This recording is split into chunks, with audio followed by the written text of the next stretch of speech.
Palavra da Verdade, a exposição bíblica com Hernandes Dias Lopes. Convido você para pegar sua Bíblia comigo e abrir a sua Bíblia no livro de Gênesis, capítulo 18. Eu quero ler com você esta belíssima passagem que trata de um importante episódio na vida deste patriarca, o pai de todos os crentes. Então, abra sua Bíblia e acompanhe a leitura comigo, Gênesis 18. Apareceu o Senhor a Abraão nos carvalhais de Mamre, quando ele estava sentado à entrada da tenda, no maior calor do dia. Levantou ele os olhos, olhou, e eis 3 homens de pé em frente dele. Vendo-os, correu da porta da tenda ao seu encontro, prostrou-se em terra e disse: Senhor meu, se acho mercê em tua presença, rogo-te que não passes do teu servo. Traga-se um pouco de água, lavai os pés e repousai debaixo desta árvore. Trarei um bocado de pão. Refazei as vossas forças, visto que chegastes até vosso servo. Depois seguireis avante. Responderam: faze como disseste. Apressou-se, pois, Abraão para a tenda de Sara e lhe disse: amassa depressa 3 medidas de flor de farinha e faze pão assado ao borralho. Abraão, por sua vez, correu ao gado, tomou um novilho tenro e bom, e deu ao criado que se apressou em prepará-lo. Tomou também coalhada e leite e o novilho que mandara preparar, e pôs tudo diante deles. E permaneceu de pé junto a eles, debaixo da árvore, e eles comeram. Então lhe perguntaram: Sara, tua mulher, onde está? Ele respondeu: está aí na tenda. Disse um deles: certamente voltarei a ti daqui a 1 ano, e Sara, tua mulher, dará à luz um filho. Sara o escutava, ou estava escutando, à porta da tenda atrás dele. Abraão e Sara eram já velhos, avançados em idade, e a Sara já lhe havia cessado o costume das mulheres. Riu-se, pois, Sara no seu íntimo, dizendo consigo mesma: depois de velha, e velho também o meu marido, terei ainda prazer? Disse o Senhor a Abraão: por que se riu Sara, dizendo, será verdade que darei ainda a luz, sendo velha? Acaso para o Senhor a coisa demasiadamente difícil? Daqui a 1 ano, nesse mesmo tempo, voltarei a ti, e Sara te terá um filho. Então Sara, receosa, o negou, dizendo: não me ri. Ele, porém, disse: não é assim, é certo que riste. Tendo-se levantado dali aqueles homens, olharam para Sodoma, e Abraão ia com eles para os encaminhar. Disse o Senhor: ocultarei a Abraão o que estou para fazer? Visto que Abraão certamente virá a ser uma grande e poderosa nação, e nele serão benditas todas as nações da terra? Porque eu o escolhi, para que ordene a seus filhos e a sua casa depois dele, a fim de que guardem o caminho do Senhor, e pratiquem a justiça e o juízo, para que o Senhor faça vir sobre Abraão o que tem falado a seu respeito. Disse mais o Senhor: com efeito, o clamor de Sodoma e Gomorra tem se multiplicado, e o seu pecado se tem agravado muito. Descerei e verei se de fato o que tem praticado corresponde a esse clamor, que é vindo até mim, e se assim não é, sabê-lo-ei. Então, partiram dali aqueles homens e foram para Sodoma. Porém, Abraão permaneceu ainda na presença do Senhor. E aproximando-se a ele, disse: destruirás o justo com o ímpio? Se houver porventura 50 justos na cidade, destruirás ainda assim, e não pouparás o lugar por amor dos 50 justos que nela se encontram? Longe de ti o fazeres tal coisa, matares o justo com o ímpio, como se o justo fosse igual ao ímpio. Longe de ti, não fará justiça o juiz de toda a terra? Então disse o Senhor: se eu achar em Sodoma 50 justos dentro da cidade, pouparei a cidade toda por amor deles. Disse mais Abraão: eis que me atrevo a falar ao Senhor, eu que sou pó e cinza. Na hipótese de faltarem 5 para 50 justos, destruirás por isso toda a cidade? Ele respondeu: não a destruirei, se eu achar ali 45. Disse-lhe ainda mais Abraão: e se porventura houver ali 40? Respondeu: não o farei por amor dos 40. Insistiu: não cire o Senhor, falarei ainda. Se houver porventura ali 30, respondeu o Senhor: não o farei, se eu encontrar ali 30. Continuou Abraão: eis que me atrevo a falar ao Senhor, se porventura houver ali 20, respondeu o Senhor: não o destruirei por amor dos 20. Disse ainda Abraão: não cire o Senhor, se lhe falo somente mais esta vez. Se porventura houver ali 10, respondeu o Senhor: não a destruirei por amor dos 10. Tendo cessado de falar a Abraão, retirou-se o Senhor, e Abraão voltou para o seu lugar. Bom, eu quero pensar com você sobre o seguinte tema: quando o Senhor visita a nossa casa, quando o Senhor visita a nossa família. Eu gostaria de situar esta passagem para que você entenda o contexto. Abraão foi tirado de Ur dos Caldeus, e Deus o ordenou a sair do meio da sua terra, do meio da sua parentela, ir para uma terra que Deus haveria de mostrá-lo, e Deus haveria de abençoá-lo e fazer dele uma bênção para as nações. E diz a Escritura que Abraão levanta altares a Deus, mas diz a Escritura que depois de obedecer a Deus, ele passa por uma primeira prova. Há uma fome na sua terra, e ele, sem consultar a Deus, desce ao Egito.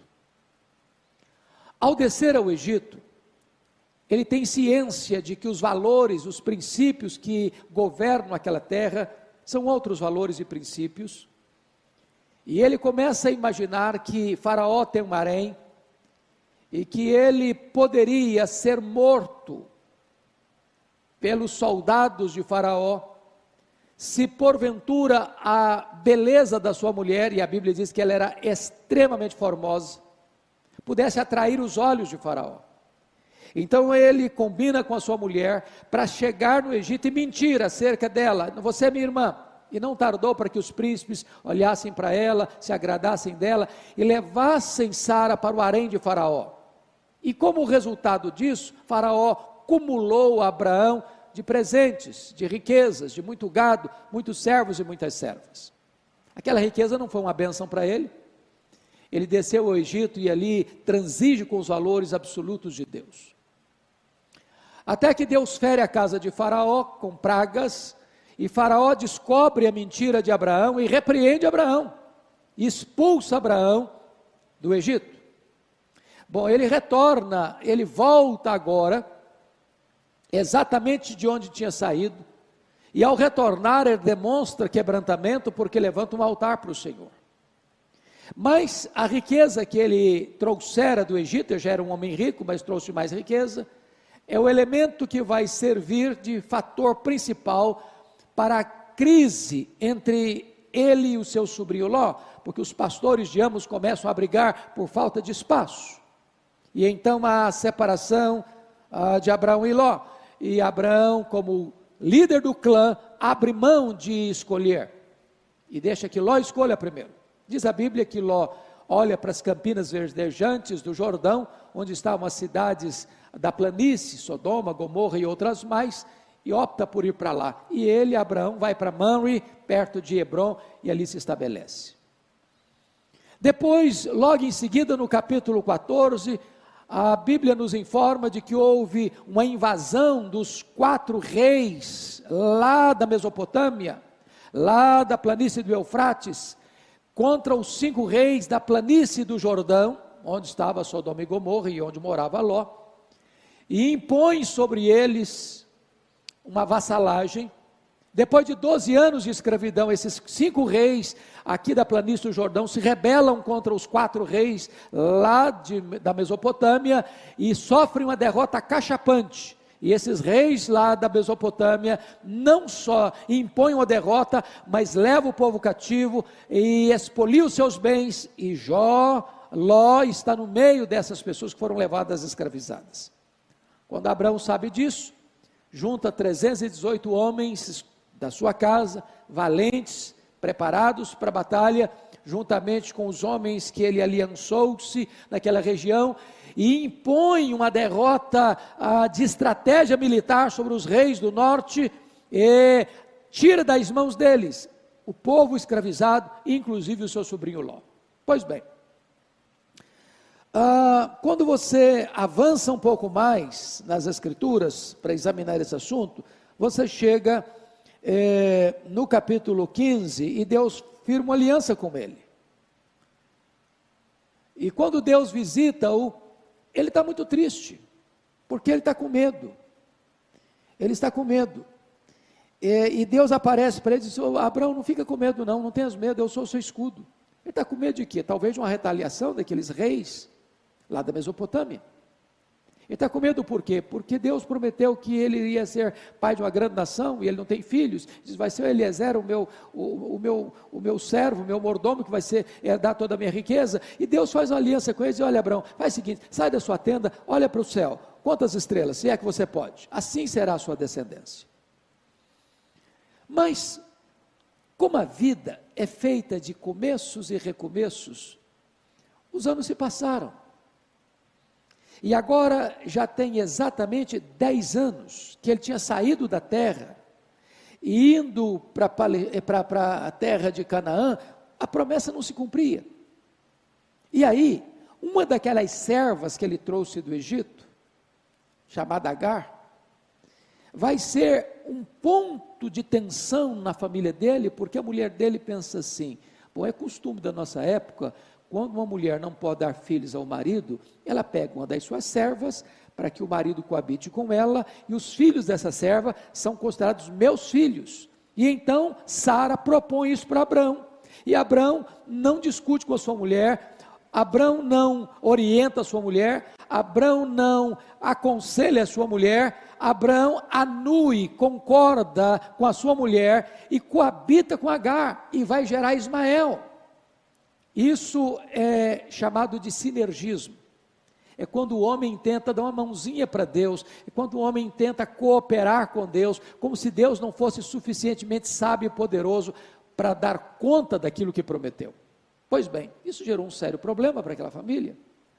Então, diz a Escritura, no capítulo 17, que quando Abraão completou 99 anos, Deus apareceu para ele e disse: Abraão, anda na minha presença e ser perfeito. E Deus firma uma aliança com ele e estabelece a circuncisão como selo dessa aliança. Deus é maravilhoso, porque é o Deus que perdoa, é o Deus que restaura. Você anda com Deus um tempo, depois você dá uma escorregada e você fraqueja, e Deus não desiste de você, Deus não abandona você, Deus volta a você, Deus propõe um recomeço com você, Deus restaura você, Deus renova a sua aliança com você. E então, com 99 anos, Deus renova a aliança, muda o nome dele de Abrão para Abraão, de grande pai para pai de uma multidão, muda o nome de Sarai para Sara, e agora, logo em seguida, porque tem 99 anos, foi dentro daquele ano ainda, é que entra a passagem que acabamos de ler, capítulo 18.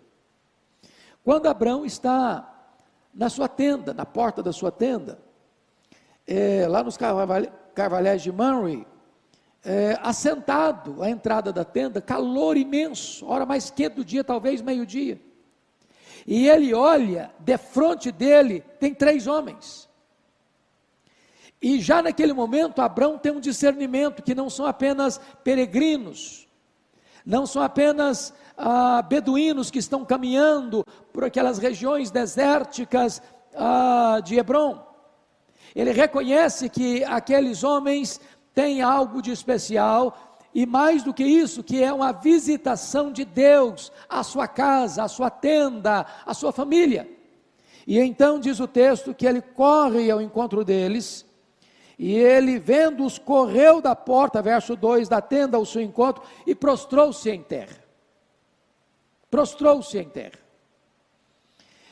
Quero destacar para você que alguns pais da igreja, e até mesmo o reformador Martim Lutero, chegou a pensar que esses 3 homens são a expressão do Pai, do Filho e do Espírito Santo, que seria uma representação da Trindade ali para Abraão. Particularmente, e baseado na maioria dos estudiosos, eu preciso discordar desse pensamento, e penso eu que o texto nos leva a outra conclusão, porque na verdade, o que acontece ali é que nesses 3 homens, um desses homens representava o Senhor, Deus Jeová, Deus Javé. E você pode ler comigo, por exemplo, o verso 13, disse o Senhor a Abraão. Então, quem está falando não é um anjo. O verso 14, acaso para o Senhor a coisa é demasiadamente difícil? O versículo 17, olha comigo, disse o Senhor, ocultarei a Abraão o que está para fazer, o que estou para fazer. Então quem está falando aqui não é um anjo, é o Senhor, é um desses 3 homens, é a pessoa do Senhor. Olha ainda verso 22, então partiram dali aqueles homens, e foram para Sodoma, porém Abraão permaneceu ainda na presença do Senhor. E quando você avança um pouco mais no entendimento, você já vai lá para o capítulo 19, versículo 1, ao anoitecer vieram os 2 anjos a Sodoma. Então, enquanto Abraão fica com um dos homens, que é o Senhor, os outros 2 homens são 2 anjos. Então, o que eu quero levantar para você é a bênção de Deus chegar na sua casa, é a presença de Deus no seu lar, é Deus retornando à sua casa, para renovar com você a sua aliança, para trazer palavras de bênção, para trazer palavras de esperança, para trazer palavras de vida, para um casal que já estava amortecido e não tinha a mínima possibilidade de gerarem filhos. O Senhor está vindo lá para dizer o seguinte: olha, daqui a 1 ano vai acontecer, eu falei, eu prometi, e eu sou poderoso para cumprir, porque para Deus, para o Senhor, não há coisa demasiadamente difícil. Talvez a maior necessidade que você e eu temos é da visita do Senhor, é da presença do Senhor na nossa vida, na nossa casa, na nossa tenda, na nossa família. É isso que está acontecendo aqui. E o primeiro retrato que eu encontro aqui de Abraão, então, nesse texto, Abraão, o anfitrião. O anfitrião.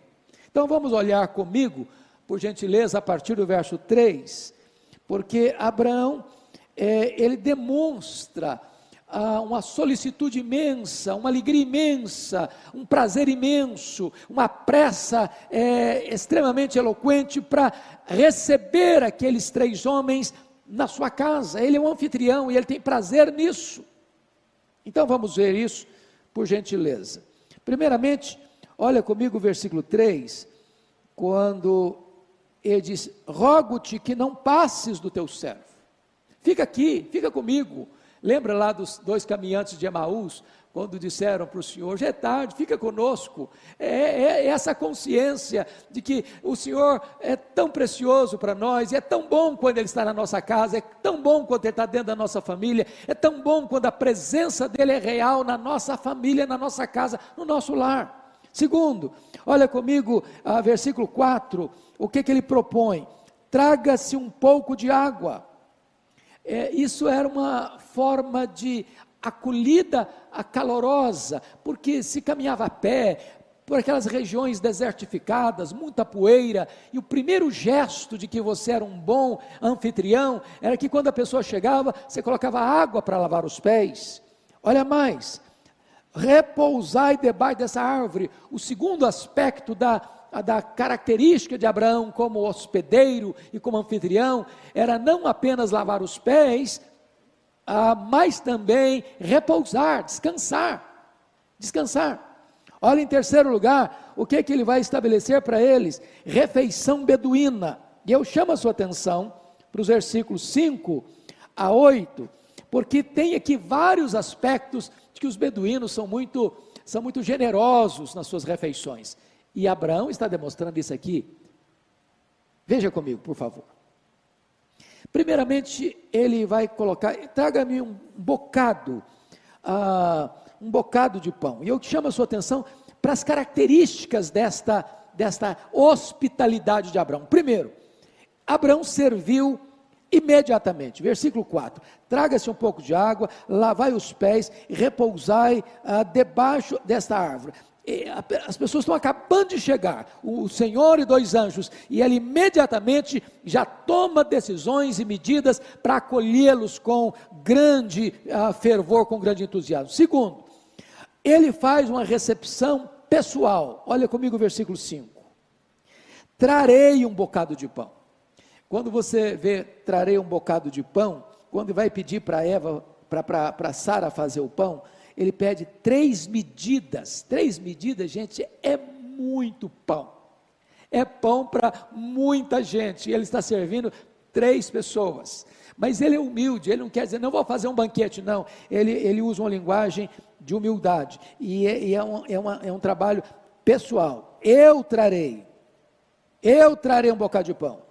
Eu trarei. Então, ele pessoalmente, lembre que ele é um homem de 99 anos, lembre que ele tem muitos servos na sua casa, lembre que ele poderia simplesmente estar ali conversando com aquelas pessoas e deixando que os seus servos, seus empregados trabalhassem. Não, ele pessoalmente quer fazer isso. Terceiro, ele faz isso de forma rápida. Versículo 6. Apressou-se, pois, Abrão para a tenda de Sara. Bom, olha que coisa maravilhosa. Ele entende que a tenda não é dele, é a tenda de Sara. Quando a Bíblia diz que a mulher é a dona do lar, dona da casa, é nesse sentido, já está aqui. Abraão entendia que a tenda, embora ele morasse, embora ele fosse o líder, embora ele fosse o cabeça, embora ele fosse o chefe daquele clã, ele entendia que aquele espaço geográfico era chamado de a tenda de Sara. Bonito isso. Isso é um princípio, e ele faz isso com pressa, ele apressou para a tenda de Sara, mas mais do que isso, a generosidade dele. Veja comigo, quais são os expedientes dele. Primeiro, amassa depressa 3 medidas de flor de farinha. Flor de farinha é a nata da farinha, a farinha melhor, de melhor qualidade, e faz pão amassado. Cabia a mulher fazer o pão. Agora olha o versículo 7, Abrão por sua vez correu ao gado, 99 anos, ele não vai ao gado, ele corre ao gado, ele tem pressa, e corre ao gado. Mas para que ele vai lá? Para tomar um novilho tenro e bom. Ele escolhe o bezerro cevado, ele escolhe o melhor, ele escolhe o mais tenro, ele escolhe o que ele tem de melhor. E diz o texto, versículo 7, deu ao criado, que fez o quê? Que se apressou em prepará-lo. Tudo é feito da melhor qualidade, tudo é escolhido com abundância, e tudo é feito com pressa. Agora veja você comigo o versículo de número 8, olha aí, tomou também coalhada e leite e o novilho que mandara preparar e pôs tudo diante deles, é uma mesa farta, é uma mesa de um beduíno, e mais, diz o texto aí no versículo 8, que ele permanece de pé, como garçom, que está servindo, como garçom, que não é para bater papo, não é para puxar conversa, não é para perguntar, tem a única finalidade de estar ali para servir, para oferecer o melhor, para dar mais conforto aos seus convidados, e ele é o anfitrião, e ele fica ali, pronto e disposto a servir. Abraão, o anfitrião. A grande pergunta é, como você recebe o Senhor na sua casa? O Senhor se sentiria bem na sua casa, como sentia bem, por exemplo, na casa de Marta, Maria e Lázaro? O Senhor tem espaço na nossa família? Nós temos prazer em receber a presença dEle? O que é que nós estamos assistindo dentro da nossa casa? O que é que nós estamos ouvindo dentro da nossa casa? O que é que nós estamos conversando na nossa casa? O que é que nós estamos botando na mesa da nossa casa? Tudo isso traz glória para Deus, e dizemos com isso, Senhor, seja bem-vindo na nossa casa, seja bem-vindo na nossa família. Essa é uma lição que Abrão nos ensina, Abrão, o anfitrião. Mas, quero partir para o segundo ponto desse texto, agora Abrão, o marido. Então você vai ver comigo, por gentileza, nos versos 9 a 15, porque no verso 9, há uma pergunta, e aqui depois que eles tomam a refeição, eles vão mostrar a finalidade daquela visita. Essa visita tem duas finalidades. A primeira delas, uma visita de graça à família de Abraão. Segundo, é uma visita de juízo às cidades da planície do Jordão, Sodoma e Gomorra. Vejamos então, olha a pergunta do verso 9. Então lhe perguntaram: Sara, tua mulher, onde está? Ele respondeu: está aí na tenda. Será que o Senhor e os dois anjos não sabiam onde Sara estava? Será que eles precisavam dessa informação? Será que eles não tinham esse conhecimento? Claro que a pergunta é retórica. A grande pergunta para um marido é esta: onde está a tua mulher?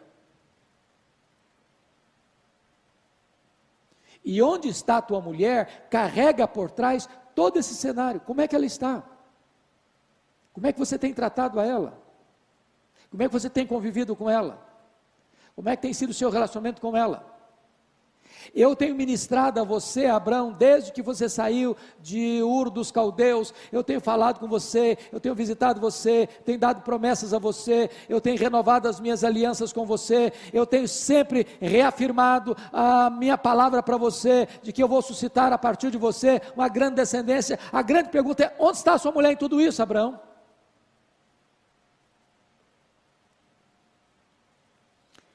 Você tem ministrado a sua esposa? A sua esposa é uma mulher mais crente, mais piedosa, mais cheia do Espírito Santo, porque convive com você, porque se relaciona com você. Onde está a tua mulher? Agora, note você que diante desta pergunta, que foi retórica, há uma promessa no versículo 9, eu chamo a sua atenção. No versículo 10, melhor dizendo. Disse um deles: certamente voltarei a ti daqui a 1 ano, e Sara, tua mulher, dará à luz um filho. Sara o estava escutando à porta da tenda atrás dele. Então, a pergunta tinha a ver com exatamente esse sentimento do coração de Sara, que haveria de ouvir mais uma vez, e finalmente, pela última vez, esta promessa de que ela daria à luz a um filho. Só um detalhe agora: o tempo foi definido, daqui a 1 ano, nem menos, nem mais. O Deus que promete, agora estabelece os limites do cumprimento da sua promessa, é daqui a 1 ano. Mas vamos ver a realidade agora, versículo 11. Porque esta promessa é feita num contexto de uma realidade complicada. Abraão e Sara eram já velhos, avançados em idade, e a Sara já lhe havia cessado o costume das regras. Bom, o ponto é o seguinte: a promessa do filho vem em choque, em conflito com a possibilidade desse casal gerar filhos. O corpo de Sara já estava morto para a maternidade. E o corpo de Abraão também já estava amortecido.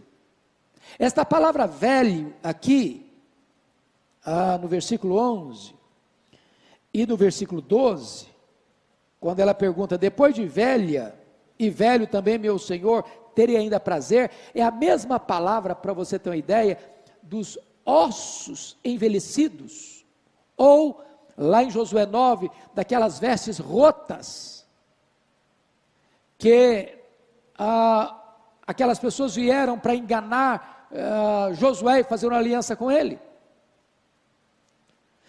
A realidade é de impossibilidade de um milagre. É por isso que o próprio Senhor com os seus 2 anjos aparecem para dizer: eu vou fazer daqui a 1 ano. Qual foi a reação de Sara? Olha o versículo 12. Riu-se, pois, Sara no seu íntimo, dizendo consigo mesma: depois de velha e velho também o meu senhor, terei ainda prazer. Este é o riso da incredulidade humana, e este é o riso das impossibilidades humanas. Tem hora que você diz, não tem como, não tem jeito, não tem saída, nós estamos num beco sem saída, nós estamos numa situação sem solução, é um problema conjugal, é um problema de saúde, é um problema financeiro, é um problema de conjuntura política do país, de situação econômica da nação, é o problema da sua empresa, é o problema lá do seu comércio, é o problema lá dos seus empreendimentos. Você olha, não tem mais jeito, agora acabou, agora não tem mais saída, agora não tem mais solução. E então eu quero dizer para você que a sua reação pode ser uma reação puramente humana, olhando para os recursos humanos, das limitações humanas. Mas eu chamo a sua atenção agora para a interpelação do versículo 13. Disse o Senhor a Abraão: por que se riu Sara, dizendo, será verdade que darei ainda luz, sendo velho? Deus é o Deus que confronta a nossa incredulidade. Deus é o Deus que nos repreende todas as vezes que nós duvidamos de que o seu poder pode fazer o impossível dos homens. E aí vem a declaração gloriosa que está registrada no versículo 14, uma das mais belas declarações da Bíblia, sobre a onipotência de Deus. Olha comigo: acaso para o Senhor a coisa demasiadamente difícil? Se Ele criou do nada o universo, você acha que Ele não pode abrir o ventre de uma mulher estéril, e Ele não pode ressuscitar o corpo de uma mulher já morta para a maternidade, para ela ser mãe, e mãe daquele herdeiro das promessas? Porventura a coisa demasiadamente difícil para Deus? Foi isso que Jó entendeu no final da sua vida. Agora eu sei que tudo podes, e nenhum dos teus planos pode ser frustrado. Foi isso que o anjo Gabriel disse a Maria, lá em Nazaré da Galileia, que para Deus não há impossíveis em todas as suas promessas. Foi isso que o apóstolo Paulo escreveu em Efésios 3:20, ora aquele que é poderoso para fazer infinitamente mais do que tudo quanto pedimos ou pensamos, conforme o seu poder que opera em nós. Então, os seus problemas podem ser maiores do que suas forças, mas os seus problemas são menores do que o poder todo suficiente de Deus. Então, o Senhor, depois de fazer isso, faz um confronto no versículo 15. Então Sara, receosa, o negou, dizendo, não me ri. Ele, porém, disse, não é assim, é certo que riste. Bom, não dá para mentir para Deus, porque aquilo que o riso de Sara não foi para fora, foi para dentro, não foi uma gargalhada, foi um riso interior. Mas o Senhor a viu, e o Senhor a confrontou. Eu quero dizer para você que Deus está olhando para nós, Ele está nos confrontando, e é melhor que você e eu nos curvemos ao seu confronto, e creiamos nas suas promessas. Bom, depois de falar então de Abrão, como anfitrião, Abrão como marido, eu quero pensar agora com você um pouco sobre Abrão como um profeta de Deus. Olha os versículos 16 a 18. Tendo se levantado dali aqueles homens, olharam para Sodoma, e Abraão ia com eles para os encaminhar. Disse o Senhor, ocultarei a Abraão o que estou para fazer? Visto que Abraão certamente virá a ser uma grande e poderosa nação, e nele serão benditas todas as famílias da terra. Você lembra que o profeta Amós chegou a dizer isso? Que o Senhor não faz nada sem antes revelar o que vai fazer aos seus santos profetas. Abraão era um profeta de Deus, e Deus está saindo da casa de Abraão, onde deixou bênçãos e promessas, se encaminhando agora para Sodoma e Gomorra. E Deus está dizendo o seguinte, eu não vou executar juízo sobre aquelas cidades da planície, sem antes revelar isso a Abraão. Eu não tenho segredo com Abraão. Aquilo que eu vou fazer eu ponho diante dos seus olhos, eu trago essa informação para ele é meu profeta, ele é meu mensageiro, e Deus está mostrando aqui que ele está para cumprir um juízo iminente sobre as cidades malvadas e impiedosas da planície, mas antes disso, Abraão é informado do que Deus está para fazer. Depois disto, vem uma quarta figura de Abraão nesse texto. Primeiro, Abraão, o anfitrião. Segundo, Abraão, o marido. Terceiro, Abraão, o profeta. Mas, em quarto lugar, veja comigo, agora Abraão, o educador. Você pode olhar comigo, por gentileza, o versículo 19, um dos mais belos textos da Bíblia. Está escrito assim: porque eu o escolhi para que ordene a seus filhos e a sua casa depois dele, a fim de que guardem o caminho do Senhor e pratiquem a justiça e o juízo, para que o Senhor faça vir sobre Abraão o que tem falado a seu respeito. Eu chamo a sua atenção para um ponto muito importante aqui. Para cada pessoa que Deus salva, ele tem um propósito, ele dá um propósito de vida. Por exemplo, o propósito de Noé foi construir a arca, e salvar a sua família, e recomeçar a povoação da terra. O propósito de Moisés foi ser o libertador do seu povo da escravidão do Egito. O grande propósito na vida de Josué foi introduzir o povo de Deus na terra prometida. O grande propósito de Davi foi estabelecer um reino sólido de Israel. O grande propósito de Deus na vida de Salomão foi a construção do templo de Jerusalém. O grande propósito de Deus na vida de Neemias foi reconstruir os muros de Jerusalém e restabelecer a vida espiritual daquela cidade. O grande propósito de Deus na vida de João Batista foi preparar o caminho do Senhor para que ele se manifestasse. O grande propósito de Deus na vida de Pedro foi que ele abrisse a porta do evangelho para judeus e gentios. O grande propósito de Deus na vida de Paulo foi que ele levasse este evangelho aos povos, às nações, aos gentios, aos mais longínquos. A pergunta é: qual foi o grande propósito de Deus na vida de Abraão, o pai da nação de Israel e o pai dos crentes? Bom, esse texto está nos dizendo que Deus o escolheu com esse propósito. Mas que propósito? Que propósito? Para que ordene a seus filhos, preste atenção agora, e a sua casa depois dele. Bom, então vamos fazer um pouquinho de conta aqui. Quando Isaac, o filho da promessa, nasceu, Abraão tinha 100 anos. Isaac casou-se com 40 anos. Portanto, quando o seu filho Isaac se casou, Abraão tinha 140 anos. Bom, Isaac orou por Rebeca 20 anos. Ela era estéril. E quando Rebeca concebeu e deu à luz os seus filhos gêmeos, Esaú e Jacó, netos de Abraão, o Isaac tinha 60 anos, portanto, Abraão tinha 160 anos quando seus netos nasceram.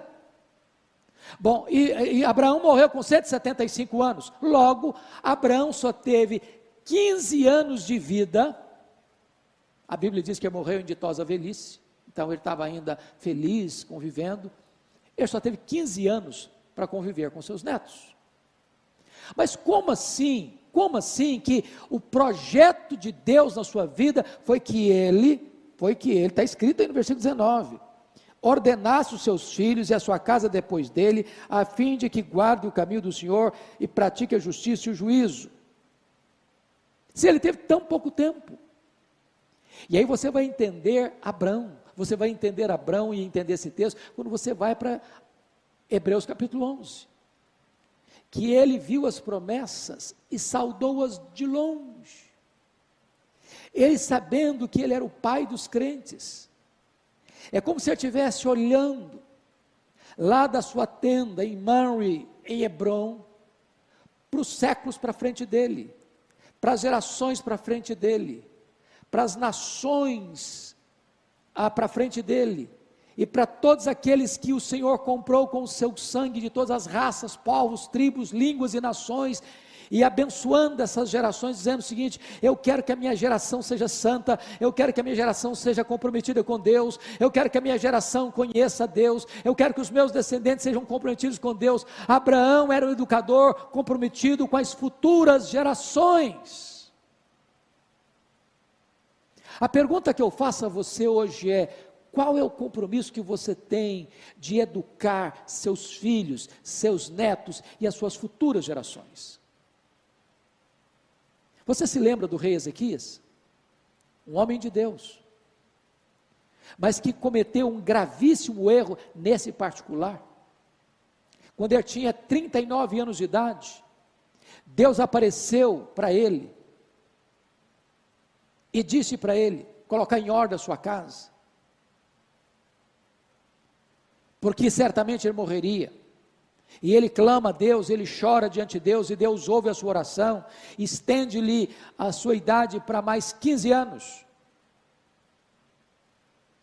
E diz a Escritura que 3 anos depois de curado, ele gera um filho, chamado Manassés.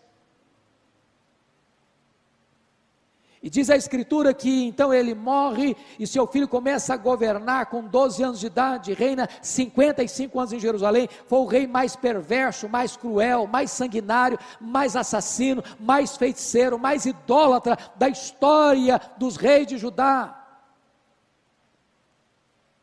E diz a Escritura que quando ele foi curado, vieram caravanas da Babilônia para presenteá-lo, para se alegrarem com ele diante do milagre, não só da cura, mas da libertação do Império Assírio. E diz a Bíblia que Ezequias abre os seus tesouros da sua casa e mostrou quão grande era, quão poderoso ele era, quão rico ele era, quão esplendoroso ele era, e não disse uma palavra sequer de exaltação a Deus, de gratidão a Deus. Diz a Bíblia que aquilo foi mal aos olhos do Senhor, e Deus mandou Isaías à sua casa para repreendê-lo, e Isaías dá uma palavra dura para o rei Ezequias, dizendo: olha, essa Babilônia que você se envaideceu diante dela, voltará, e tudo aquilo que os reis ajuntaram até hoje, e tudo aquilo que você ajuntar daqui para frente, essa Babilônia vai levar. E tem mais: dos filhos que tu gerares serão levados cativos, serão feitos eunucos, serão castrados. E quando Ezequias escuta isso, em vez dele chorar como chorara 15 anos antes, ou melhor dizendo, como ele chorara depois que foi avisado de que ele morreria, diz a Escritura que depois dessa tragédia de que ele é informado que seus filhos serão cativos, serão castrados, ele responde assim: boa essa palavra. Boa essa palavra. Mas acho que você não entendeu, rei Ezequias. Eu estou falando que a Babilônia virá e vai tomar esse povo, e vai levar esse povo cativo, os filhos vão ser levados cativos, vão ser feitos eunucos, e você vem me dizer que boa essa palavra? E ele justifica: boa essa palavra que disseste, porque eu morrerei em paz nos meus dias. Sabe o que significa isso? Sabe o que ele está dizendo? Quando isso acontecer, eu não estou mais aqui para contar essa história. Quando isso acontecer, eu não estou mais aqui. Então, depois que eu morrer, desculpem da expressão, que se danem as futuras gerações, eu não estou nem aí. Nós precisamos de pais, de mães comprometidos com a educação de seus filhos, de seus netos, de sua futura descendência. É isso que Abraão fez. E é isso que nós precisamos fazer. Mas eu queria concluir então a exposição desse texto. Primeiro, Abraão como anfitrião. Segundo, Abraão como profeta. Terceiro, Abraão, primeiro, anfitrião. Segundo, marido. Terceiro, profeta. Quarto, Abraão como educador. E quinto lugar, Abraão como intercessor. É exatamente isso que você vai ver comigo a partir dos versos 20 a 33. E quando chega o verso 20, Disse mais o Senhor. Agora o Senhor vai revelar a Abraão o segundo motivo da sua visita à sua casa. A primeira foi uma visita de bênção para a família de Abraão. A segunda razão da visita à casa de Abraão, porque ele era um profeta de Deus, era avisar a ele de que haveria um juízo sobre as cidades da planície. Então escuta o verso 20. Disse mais o Senhor: com efeito o clamor da cidade de Sodoma, ou o clamor de Sodoma e Gomorra, tem se multiplicado, e o seu pecado tem se agravado muito, muito. Então a primeira coisa que você nota aqui, o agravamento do pecado, e aquelas cidades já tinham sido abençoadas por Abraão, que libertou o seu povo, e tirou os espólios de guerra das mãos daqueles reis do norte, e eles poderiam ter reconhecido a boa mão de Deus e se arrependido, mas o contrário, depois da libertação, eles continuaram pecando e agravando ainda mais o pecado. Era uma cidade promíscua, era uma cidade onde a relação sexual das pessoas era contrária à natureza, era uma cidade violenta, e esta violência da cidade, as pessoas que eram violentadas nessa cidade, esse clamor subiu até Deus. Deus se importa com a cidade, e Deus vê os pecados da cidade. Mas em segundo lugar, você nota que antes de Deus aplicar o juízo, Deus investiga primeiro. Deus nunca aplica um juízo sem um diagnóstico primeiro. Então veja comigo o verso 21. Descerei e verei se de fato o que tem praticado corresponde a esse clamor que é vindo até mim, e se assim não é, sabê-lo-ei. É claro que essa é uma linguagem humana, antropomórfica, para descrever esta cena para nós, que Deus não aplica o juízo sem antes investigar. Deus é justo. Deus não inocenta o culpado, e Deus não culpa o inocente. Bom, agora então vem o intercessor, permanecendo na presença do Senhor. Olha o verso 22. Então partiram dali aqueles homens, foram para Sodoma. Eram 3 homens, um era o Senhor e 2 anjos. Porém Abraão permaneceu ainda na presença do Senhor. Então preste bem atenção agora. São 3 homens, um é o Senhor, 2 são anjos. Os 3 estão saindo juntos da casa do Abraão. Abraão, como um bom anfitrião, não só dá a eles um banquete, mas também os conduz na estrada para onde estão indo.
E se você conhece a geografia de Israel, sabe que se você está lá nas alturas de Mamre, a região de Hebron, você caminhando um pouco, de lá de cima você tem uma vista abrangente da planície do Jordão, onde estava a cidade de Sodoma e Gomorra. Mas Abraão fica com o Senhor. Uma das pessoas desses 3 homens é o Senhor, e ele permanece na presença do Senhor, conforme o registro do verso 22. Porém, Abraão permaneceu ainda na presença do Senhor. E para que permaneceu? Para interceder, para se colocar na brecha. Abraão tem compromisso com Deus, tem amor aos homens, é o intercessor. E a outra coisa, em quarto lugar, que eu chamo a sua atenção, que ele apela para o caráter justo de Deus. Chama a sua atenção para o verso 23, olha aí. E aproximando-se, ele disse: destruirás o justo com o ímpio, Olha o verso 25, porque é lapidar o verso 25. Longe de ti, Abraão faz uma apologia do caráter justo de Deus. Longe de ti o fazeres tal coisa, matares o justo com o ímpio, como se o justo fosse igual ao ímpio. Longe de ti, não fará justiça o juízo de toda a terra. Essa é uma forma de você interceder, é de você relembrar, é você trazer à tona na sua oração quem é Deus. Deus tem compromisso com Ele mesmo, Deus tem aliança com Ele mesmo, Deus tem compromisso com o seu caráter, Deus tem compromisso com os seus atributos, e Abraão está recordando a Deus quem Deus é. O Senhor não vai destruir o ímpio com o justo, porque tu és justo, e sendo tu justo, tu não hás de destruir o piedoso com o ímpio, o impuro com o puro.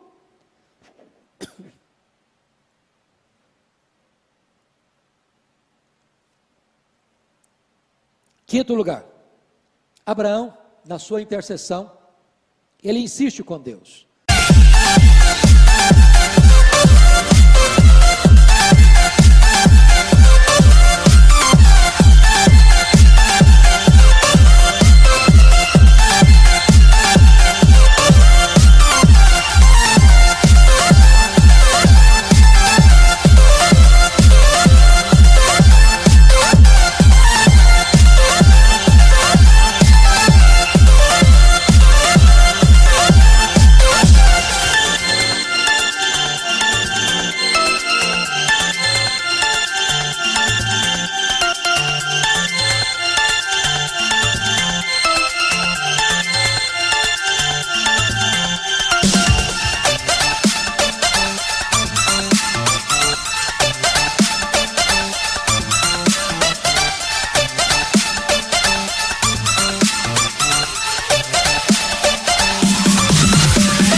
Nos versos 24 a 32, tem 6 pedidos de Abraão, 6.